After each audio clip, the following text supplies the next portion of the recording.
Hi friends, you all are welcome on my YouTube channel, my online classroom. And today in this video, I'm going to show you and even I'm going to explain you the whole chapter of class 7th, history chapter 4, the Mughal Empire with the notes, with the help of the notes. Okay, so let's start. So first of all, it is given introduction, and here under this introduction, of course, about the Mughal Empire, we are going to read the whole concept. And here, first of all, the creation of an empire, the Mughal dynasty, it was not an easy or simple task. For this, as you can see here, the lines have been given, ruling as large a territory as the Indian subcontinent, with such a diversity of people and cultures, was an extremely difficult task for any ruler to accomplish in the Middle Ages. अगर देखा जाए तो middle ages में किसी भी एक शासक के लिए देखा जाए तो भारतीय उपमहाद्वीप जैसे बड़े क्षेत्र पर जहां लोगों और इनकी जो संस्कृति है, डिफरेंट डिफरेंट संस्कृति है, इतनी विविधताएं पाई जाती है, इतनी डाइवर्सिटी पाई जाती है, तो वहां पे उनके ऊपर रूल करना कोई आसान बात तो थी नहीं। इसके साथ ही देखिए, अगर देखा जाए मुगल एम्पायर का, तो later half of the 16th century उन्होंने काफी ज्यादा अपना जो एक्सपेंड कर लिया था, अपना साम्राज्य आगरा से लेकर दिल्ली तक। और until in the 7th century they control nearly all of the subcontinent। और अगर 17th सेंचुरी तक देखा जाए तो उन्होंने पूरा का पूरा जितना भी सब कॉन्टिनेंट था, यानी इंडिया का पूरा जो पार्ट था, वहां पे कंट्रोल कर चुके थे।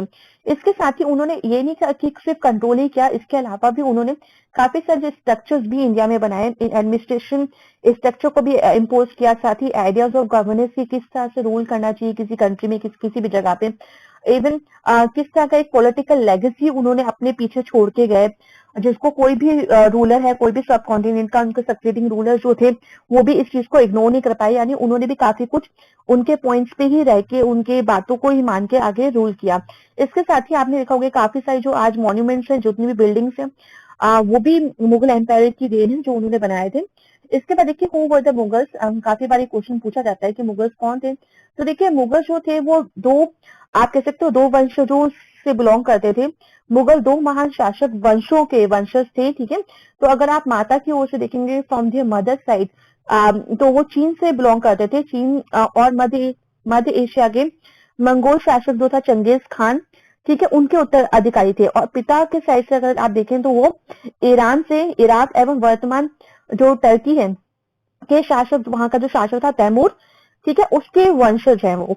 परंतु अगर आप थोड़ा सा देखें तो कहाँ से वो ज्यादा बिलोंग करते हैं, किस चीज को ज्यादा मानते हैं वो, तो वो अपने आप को कहलाना पसंद करते हैं तैमूर के वंशज, ना कि चंगेज खान के। अच्छा, चंगेज खान के वंशज क्यों नहीं कहलाना पसंद करते हैं? क्योंकि चंगेज खान ने जिस तरह से एक पूरे का पूरा मैस किया था, काफी सारे सैकड़ों इंसानों के जिस तरह से उन्होंने मार दिया था, तो उस वजह से इवन थोड़े से उज्बेक, ठीक है, उज्बेक जो थे वो भी दूसरी कम्युनिटी थी मंगोल से रिलेटेड, तो उनसे यहाँ पे काफी कॉम्पिटिटर्स थे। उज्बेक जो थे वो मंगोल के कॉम्पिटिटर्स थे, वो भी इसी तरह का ह्यूमन मैस्केयर करते थे। इस वजह से वो अपने आप को चंगेज खान के वहां से वंशज के रूप में कहलाना वाला पसंद नहीं करते थे, बल्कि वो अपने आप को तैमूर के वंशज कहलाना ज्यादा पसंद करते थे। इसके बाद देखिए, Mughals were proud of their Timur, ठीक है, उनको बहुत गर्व होता था कि वो तैमूर के वंशज हैं, क्योंकि आप देख सकते हैं कि किस तरह से उनको गर्व का अनुभव होता था। और ज्यादा इसलिए क्योंकि उनके इस महान पूर्वज ने 1398 में दिल्ली पर कब्जा कर लिया था। इसके बाद मूव करते हैं मुगल मिलिट्री कैंपेन्स की, किस तरह के मुगल्स के मिलिट्री कैंपेन्स रहे। तो यहाँ पे सबसे पहले देखा जाए तो बाबर के बारे में बताया गया है कि बाबर जो था वो फर्स्ट मुगल एम्पायर था इस 1526 से 1530 तक। तो उसने सबसे पहले देखा जाए कि कहाँ का राजगद्दी पे वो बैठा, तो उसने फरगना की राजगद्दी पे वहां पे बैठा 1494 में, जब उसकी जो एज थी वो सिर्फ 12 वर्ष की थी। इसके बाद उसको काफी ज्यादा उज्बेक के द्वारा उसको वो छोड़ना पड़ा गद्दी, और इसके साथ ही उसने काफी सारे वॉर में भी पार्टिसिपेट किया। अनेक वर्षों तक उसने वो भटकता रहा काबुल में 1594 तक। और इसके बाद देखिए 1526 में ही डिफेटेड, उसने दिल्ली के सुल्तान को, जो कि इब्राहिम लोदी, उसको हरा दिया था, कहाँ पे, पानीपत के युद्ध में।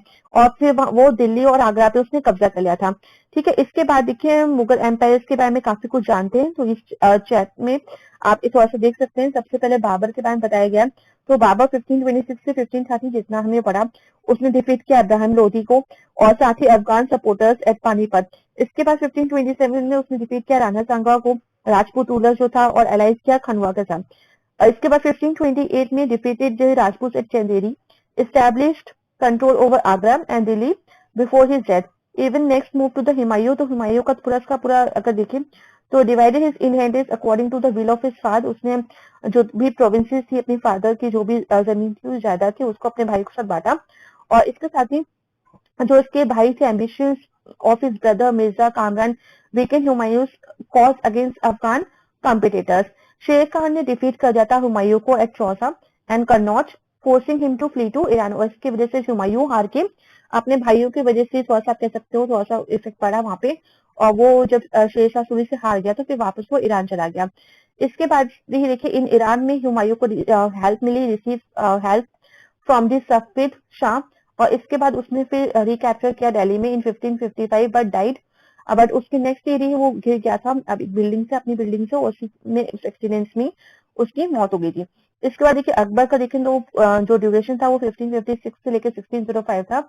और जब वो देखा जाए तो अकबर 13 साल की उम्र में ही एक राजा बन गया था।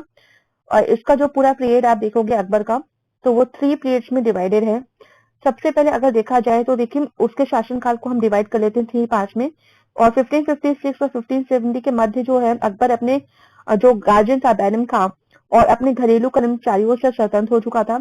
उसने सूरी और अन्य अफगानों, निकटवर्ती राज्यों मालवा और गोंडवाना तथा अपने सौतेले भाई मिर्जा हाकिम और उज़्बेकों के विद्रोह को दबाने के लिए सैन्य अभियान भी, काफी सारे अभियान चलाए, इसमें पार्टिसिपेट भी किया।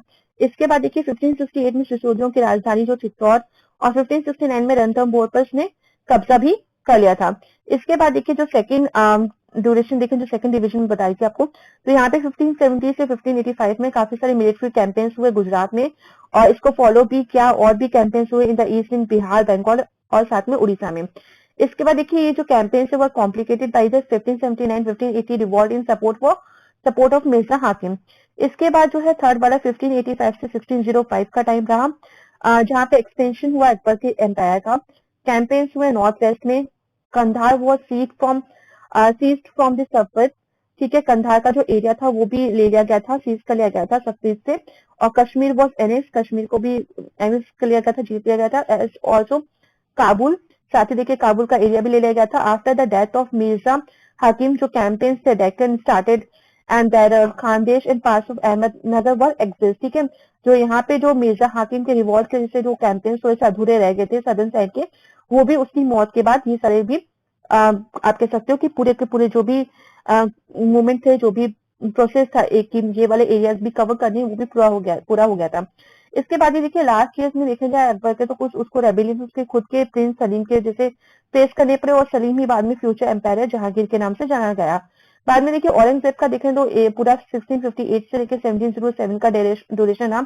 इसमें काफी सारे जो काम आप देख सकते हो कि औरंगजेब के जो उसने अकबर के विद्रोह के पश्चात देखिए औरंगजेब ने दक्कन के शासकों के विरुद्ध सेनाएं भेजी, ठीक है। तो ये सारे भी थे कि औरंगजेब को काफी ज्यादा आप देखो तो थोड़ी सी problem rebellion in north India of the Sikhs Jat and Satnami से फेस करना पड़ा। इन द नॉर्थ ईस्ट में उसको Ahoms and in the Deccan of Marathas के वहां से फेस करनी पड़ी सब प्रॉब्लम।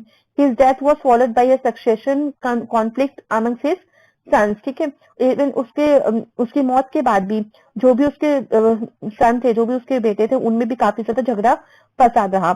इसके बाद मूव करते हैं मुगल ट्रेडिशन ऑफ सक्सेशन। तो देखिए मुगलों का जो ट्रेडिशन था कि किस तरह से वो सक्सेशन करना है, कि उनकी मृत्यु के बाद जो नेक्स्ट कौन उनका उत्तराधिकारी बनेगा, तो किस तरह की मुगल परंपराएं थी यहाँ पे। तो मुगल जो थे वो ज्येष्ठ अधिकार के नियम, ठीक है, जो प्रीमोगेनिचर बोल सकते हैं हम इसको, तो ये जो है इस पे वो फॉलो नहीं करते थे, इस पे वो बिलीव नहीं करते थे। इसके अकॉर्डिंग क्या होता है कि जो एल्डेस्ट बेटा होता है घर का, वही फादर की जो प्रॉपर्टी है उसको ही इनहेरिटेंट होती है। तो इस वाली थ्योरी पे वो काम नहीं करते थे, इसको वो मानते नहीं थे कि जो बड़ा बेटा होता है वो अपने पिता के राज्य का उत्तराधिकारी होता था, ठीक है। तो इसके अपोजिट वो क्या करते थे कि सिर्फ इक्वल डिस्ट्रीब्यूशन करते थे, जो भी जायदाद होती थी उसको इक्वली बांट लेते थे। इसके साथ ही देखिए Mughal rulers campaign constantly against rulers who refuse to accept their authority. इसके साथ ही मुगल रूलर्स के जिन्होंने भी मना किया कि हम आपके एक्सेप्ट नहीं करते, ठीक है, अब तो उनके खिलाफ भी उन्होंने काफी ज्यादा मूवमेंट स्टार्ट किए, कैंपेन करते रहे, जब तक उन्होंने एक्सेप्ट नहीं किया उनकी अथॉरिटी को, ठीक है, उनकी पावर को, इनको शक्ति को, उन्होंने जब तक एक्सेप्ट नहीं किया तब तक वो कैंपेन करते रहे। इसके साथ ही देखिए मुगल जो है काफी पावरफुल बन गए थे और काफी ज्यादा जो और लीडर्स थे और जो रूलर्स थे उन्होंने उनको ज्वाइन भी किया। राजपूत इनका बहुत अच्छा एग्जाम्पल थे, उन्होंने काफी ज्यादा अपनी डॉटर से उनकी शादियां भी करा दी थी बेटियों से, राजकुमारियों से, जिससे कि मुगल फैमिलीज में और काफी हाई पोजीशन भी उन्होंने रिसीव की थी। बट देखिए इसके साथ ही देखिए सिसोदिया राजपूत जो थे उन्होंने बिल्कुल मना कर दिया था मुगल अथॉरिटी को लेने से काफी लंबे टाइम तक, और जब वो हार भी गए थे तब भी मुगल्स ने उनके साथ बड़ा अच्छे तरीके से बिहेव किया था। तो ये थोड़ा बैलेंस वो बना के चलते थे। इवन जो भी उनका लैंड था यानी जो भी उनका वतन था उनको वापस कर दिया था, ठीक है, जो भी जागीर थी वो भी वापस कर दी गई थी। तो इस तरह से देखिए मुगल्स ने हमेशा एक परफेक्ट बैलेंस बना के रखा कि अगर कोई हारता भी है युद्ध में तो उसको ह्यूमिलेट नहीं किया जाता था, उसे ये नहीं कि उसको बुरी तरह अपमानित किया जाता था, बल्कि उसकी जगह उसको थोड़ा सा सम्मान देके, मतलब सम्मान के सहित उसकी जो भी प्रॉपर्टी होती थी उसको वापस कर दी जाती थी, पर अपने आप की जो अथॉरिटी थी उसको जरूर कबूल करवा लेते थे वो। इसके बाद देखिए अगर नेक्स्ट है तो मनसबदार और जागीरदार। तो यहाँ पे मनसबदार देखिए तो जो भी मुगल सर्विस में जो भी ज्वाइन करते थे उनको मनसबदार के नाम से जाना जाता था, उनको मनसबदार दिए जाते थे, मनसब दिए जाते थे। तो यहाँ पे जो टर्म है मनसबदार ये रेफर करता है इंडिविजुअल, किसी भी इंडिविजुअल को जो मनसब को होल्ड करता है, यानी मनसब मतलब होता है पोजीशन और रैंक। तो मुगल टाइम में ये मनसबदार काफी फेमस हुआ और यहाँ पे मुगल्स ने ये चीज फिक्स कर दी थी, rank, salary and military responsibilities, ठीक है, जो भी वो ये ग्रेड देते थे, जो भी पोजीशन देते थे वो किस बेसिस पे देते थे। तो मनसबदार जो था वो पद और वेतन का निर्धारण जो होता था वो जात की संख्या पर निर्भर था। अगर जात की संख्या जितनी अधिक होती थी दरबार में अभिजीत का जो पर्सन उसकी प्रतिष्ठा उतनी ही बढ़ जाती थी और उसका वेतन भी उतना ही अधिक होता था। अब देखिए जो नेक्स्ट देखा जाए तो जितने भी सैन्य उत्तरदायित्व होते थे मनसबदारों को सौंपे जाते थे, उन्हीं के अनुसार उन्हें घुड़सवार जो, ठीक है, कैवलरी मैन जो होते थे वो भी रखने होते थे। मनसबदार अपने सवारों को निरीक्षण के लिए ले जाते थे और साथ ही उन सैनिकों के घोड़ों को भी दगवाते थे। मतलब आप कह सकते हो कि एक तरह के आइडेंटिफिकेशन के लिए उनको ब्रांडेड किया जाता था। और साथ ही देखिए इन कार्रवाइयों के बाद ही उन्हें सैनिकों को वेतन देने के लिए धन मिलता था। इसके बाद मनसबदार अपना वेतन राजस्व एकत्रित करने वाली भूमि के रूप में पाते थे, जिन्हें जागीर कहते थे और जो तकरीबन इक्ताओं के समान थी। ठीक है, तो ये सारे पॉइंट्स काफी इंपॉर्टेंट हैं। But unlike Muftis, most Mansabdar did not actually reside in or administrated their जागीर। इसके बाद देखिए जब्त, और अगर देखा जाए तो जागीर तो कहते थे और जो तकरीबन इक्ताओं के समान थी, परंतु मनसबदार जो थे वो मुफ्तियों से अलग थे, अपने जागीरों पर नहीं रहते थे और न ही उन पर प्रशासन करते थे। उनके पास अपनी जागीरों से केवल राजस्व एकत्रित करने का अधिकार था। ये राजस्व जो रेवेन्यू था उनके नौकर उनके लिए कलेक्ट करते थे, जबकि वह खुद जो थे वो डिफरेंट डिफरेंट प्लेसेस पे सर्विसेज देते थे राजाओं को। इसके बाद देखिए जब्त एंड जमींदार का टॉपिक आ रहा है। तो ये तो पता है कि मुगल रूलर्स के टाइम में सबसे ज्यादा जो इनकम का सोर्स था वो टैक्स ही था, तो डिफरेंट डिफरेंट वे से किस तरह से टैक्स कलेक्ट होता था। तो यहाँ पे मुगल जो थे वो एक टर्म यूज करते थे जमींदार, ठीक है। तो डिफरेंट डिफरेंट प्लेसेस पे जो लोकल हेडमैन और विलेजेस होते थे या पावरफुल चिफ्टेंस होते थे उनको जमींदार बोला जाता था। उनके पास काफी सारी जमीन होती थी। इसी तरह से देखिए अकबर का एक रेवेन्यू मिनिस्टर था टोडरमल, उसने काफी सारे सर्वे किए थे जगह जगह जाके, क्रॉप ईल्ड किस तरह की फसल की प्रोडक्शन होती है, प्राइजेस किस तरह से कमाए जाते हैं, या तो किसी भी फसल में किस तरह से आप प्राइस उसका कितनी इनकम हो जाती है। इस तरह से वो 10 साल का उसने पूरा का पूरा रिकॉर्ड रखा था, किस तरह से एरिया में डिफरेंट डिफरेंट एरियाज में किस तरह की क्रॉप हो रही है, किस तरह से कल्टीवेशन हो रहा है, और इसी के बेसिस पे उसने एक डाटा प्रिपेयर किया था। Tax was fix on each crop in cash, और इसके अकॉर्डिंग, डाटा के अकॉर्डिंग ही उसने एक न्यू पॉलिसी स्टार्ट की थी, जिसमें उसने जो टैक्स था, रेवेन्यू था, वो हर एक क्रॉप के अकॉर्डिंग, ठीक है, हर एक क्रॉप के अकॉर्डिंग फिक्स कर दिया था। और ये जो रेवेन्यू था, टैक्स था, वो लोगों को, जो किसान थे उनको कैश में देना होता था। इसके साथ ही देखिए इस province was divided into revenue circles, जो हर प्रोविंसेस को रेवेन्यू सर्कल्स के अकॉर्डिंग बांट दिया गया था। और even own schedules of revenue rates for individual crop, इसके साथ ही हर एक इंडिविजुअल क्रॉप पे अलग अलग टैक्स लगा दिया गया था। इसी सिस्टम को, रेवेन्यू सिस्टम को जब्त नाम के नाम से जाना गया। इसके बाद देखिए अकबर ने ऑर्डर किया अपने क्लोज फ्रेंड कॉटियस अबुल फजल को भी कि मेरे मतलब किताब कुछ लिखने के लिए। तो अबुल फजल ने 3 वॉल्यूम में, 3 हिस्से में एक किताब लिखी थी, हिस्ट्री ऑफ अकबर रीजन, जिसका नाम था अकबरनामा। और इसके फर्स्ट वॉल्यूम में देखा जाए तो अकबर के एंसेस्टर्स और के बारे में लिखा गया। सेकंड वॉल्यूम में अकबर के रीच के जो पूरा साम्राज्य के बारे में जो भी इवेंट्स हुई थी उनके बारे में मेंशन किया गया, ये सब चीजें। उसके बाद देखिए जो थर्ड वॉल्यूम उसका नाम था आईने अकबरी, और इसमें अकबर के पूरे एडमिनिस्ट्रेशन, हाउस होल्ड, आर्मी, जो रेवेन्यू है, ज्योग्राफी ऑफ हिज एम्पायर, उसके बारे में मेंशन किया गया। इसके बाद देखिए इससे हमें काफी सारी नॉलेज मिलती है, रिच डिटेल्स मिलती है ट्रेडिशन और कल्चर के बारे में, उस टाइम के इंडिया के बारे में। साथ ही हमें काफी सारे इंटरेस्टिंग एस्पेक्ट भी जानने को मिले आईने अकबरी में, जिसमें काफी ज्यादा और भी डिटेल्स थी डाइवर्स क्रॉप्स की, किस तरह की क्रॉप्स होती थी, किस तरह प्रोडक्शन होता था, प्राइसेस क्या थे, वेजेस क्या थे, और साथ ही रेवेन्यूज किस तरह से वहां पे दिए जाते थे। इसके बाद मूव करते हैं क्लोजर लुक अकबर पॉलिसीज। तो अकबर की पूरी पॉलिसी जो भी थी वो अबुल फजल ने अपने अकबरनामा में मेंशन की गई है। साथ ही देखिए जो लास्ट वॉल्यूम था आईने अकबरी, अबुल फजल ने इसमें एक्सप्लेन किया पूरा जो एम्पायर था वो डिवाइडेड था प्रोविंसेस में, जिन्हें सूबाज बोला जाता था, और इनका जो हेड होता था उसको सूबेदार बोला जाता था। तो यहाँ पे देखिए काफी ज्यादा जो भी देखिए गवर्न बाई सूबेदार, ठीक है, ये जो सूबाज होते थे उनको जो कौन हेड होता था यहाँ पे, जो गवर्न करता था, रूल करता था, तो वो सूबेदार होता था, जो कैरी करता था पूरे के पूरे पॉलिटिकल और मिलिट्री फंक्शंस को। साथ ही इन प्रोविंस में फाइनेंशियल ऑफिसर और दीवान भी होता था, और जो पीस को मेंटेन करता था। साथ ही सूबेदार वो सपोर्टेड बाय अदर, सूबेदार के साथ और भी अदर ऑफिसर्स भी होते थे सपोर्ट करने के लिए, जैसे मिलिट्री पे मास्टर, जिसे बख्शी के नाम से जाना जाता था। इसके साथ ही देखिए the minister in charge of religious and charitable patronage, जिसे सदर के नाम से जाना जाता था। इसके बाद मिलिट्री कमांडर, जिसको फौजदार के नाम से जाना जाता था। और उसके बाद लास्ट है टाउन पुलिस कमांडर, जिसे कोतवाल के नाम से जाना जाता था। अच्छा, नूरजहां का काफी इन्फ्लुएंस रहा था जहांगीर के कोर्ट में। इनका रियल नेम मेहरुनिसा था, जहांगीर की वाइफ। उसने एम्पायर जहांगीर से शादी की थी 1611 में, और रिसीव किया था ये टाइटल नूरजहां। पहले उसका नाम मेहरुनिसा था, फिर बाद में नूरजहां के नाम से जाना जाता था। उसका काफी ज्यादा रोल रहा पूरी की पूरी, आप देखा जाए तो जहांगीर के टाइम पे जितना भी आप कह सकते हो कि राज जितना भी जहांगीर ने किया, उसमें उसका रोल तो कम, और नूरजहां का काफी था कि वो कहा जाता है कि कोई भी डिसीजन लेता था उसमें नूरजहां की जरूर उसकी परमिशन लेता था, उसकी थोड़ा डिसीजन जो भी था सलाह मशवरा जरूर करता था।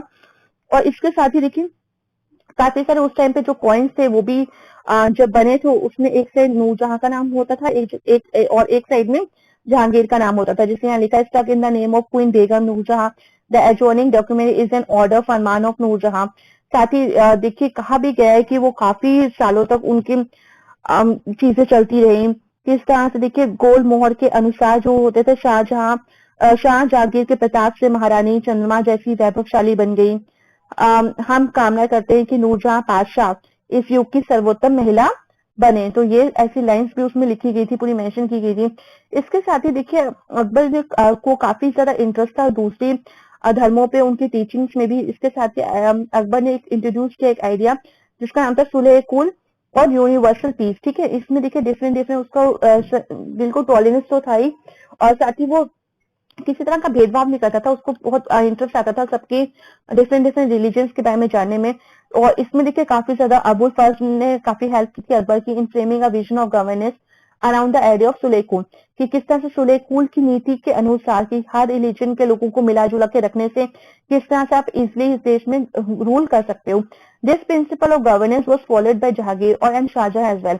इसके साथ देखिए जो ये अकबर की पॉलिसी थी कि किस तरह से राज किया जा सकता है इजिली स्मूथली, तो ये जो पॉलिसी थी, प्रिंसिपल था, जो गवर्नेंस था, वो फॉलो किया था जहांगीर और शाहजहां ने भी अकबर से।